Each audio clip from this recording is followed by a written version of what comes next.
And we are back in the longleaf pine hammocks of South Mississippi once again.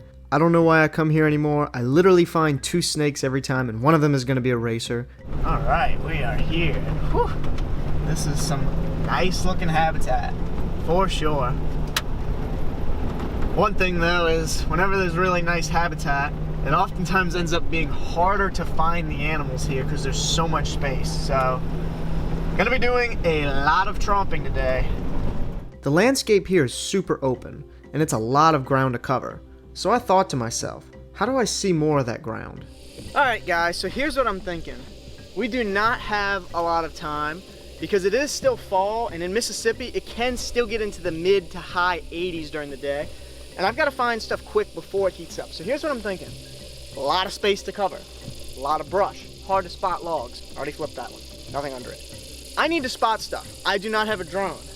I think what I'm gonna do, I'm gonna start climbing trees and just looking out across everything and spotting stuff to where I can head straight to the logs, flip them, and move on. Because we do not have enough good time. Because the second it gets hot, if there's little holes under those logs, the snakes are just gonna go straight down.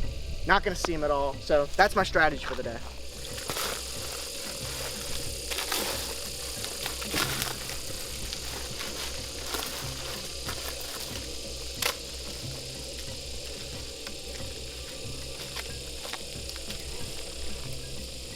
Wow, it is a lot more open than I thought it was going to be.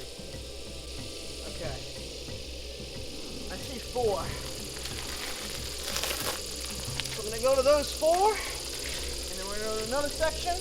I'm going to do the same thing until it works.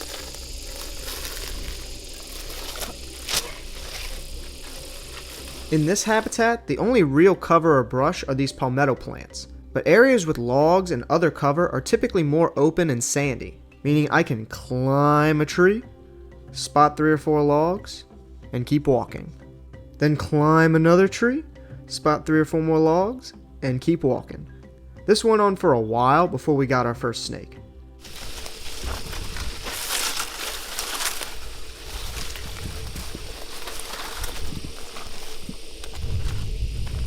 That looks like a good log. Oh, it's our snake. Check this out. Is it smooth or rough? Check this out. Look at how tiny that snake is. Look at that. Holy smokes. He's so tiny. Come on out, you. Have a look at that. That's pretty cool. I didn't even know these were out here.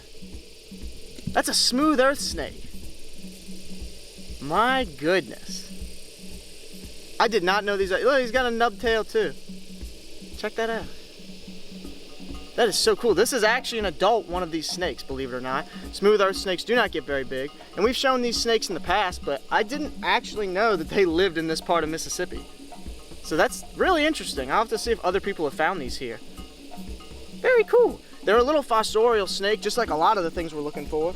And one of their biggest predators out here would be legless lizards, coral snakes, and scarlet kings. Because a snake like this would not be out in the open too much. And he's in shed too. So he'd probably be a bit brighter if he wasn't. They eat worms, slugs, snails, pretty much any little tiny bug they can get a hold of. They're non-venomous. Honestly, you can't even really get them to bite.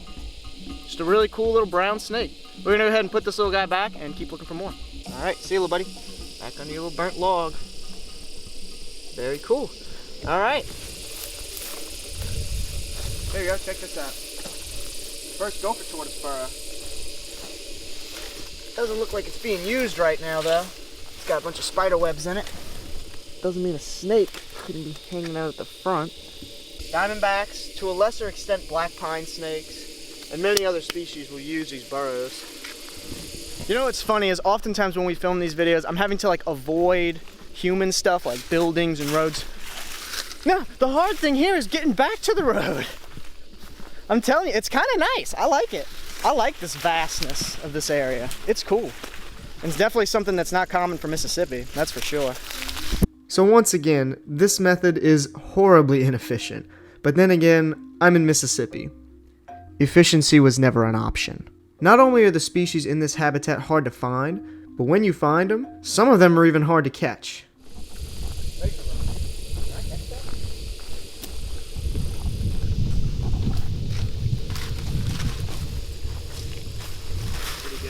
There he is. That is one of the fastest lizards around. They're not rare, but they are sure fast. That's a little one. Oh. Oh, frick.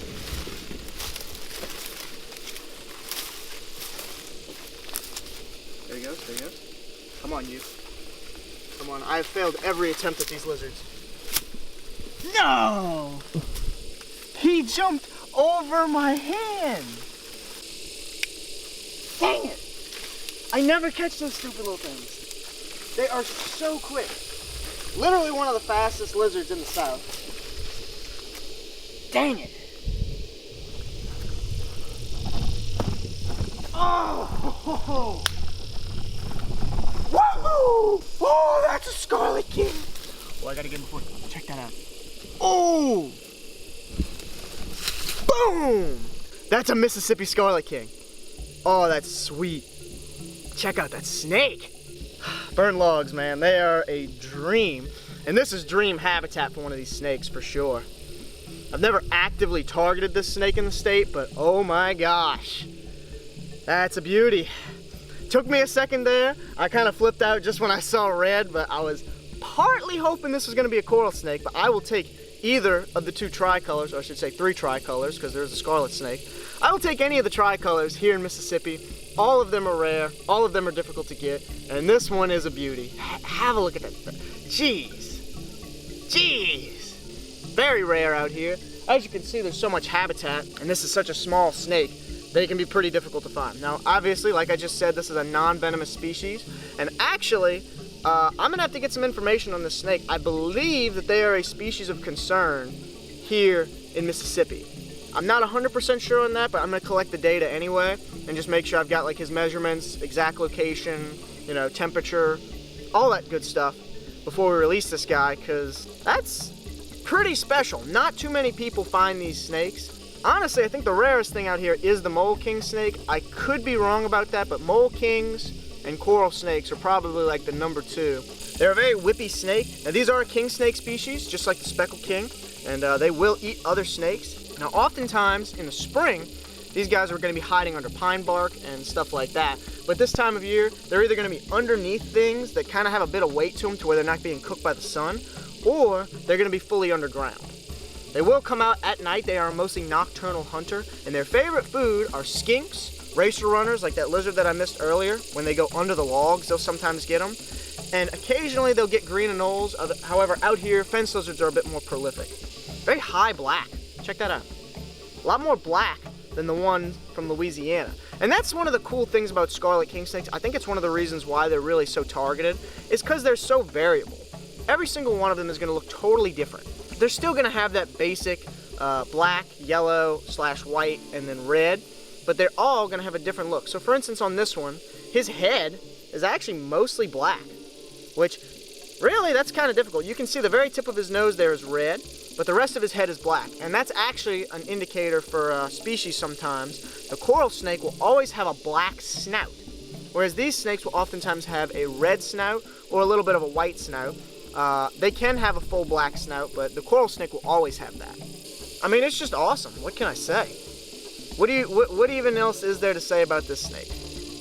I mean, besides the fact, I already talked about it plenty, about the one that we found in Louisiana, which obviously is a bit of a rarer thing, but Mississippi, they are still a very rare species. Make no mistake.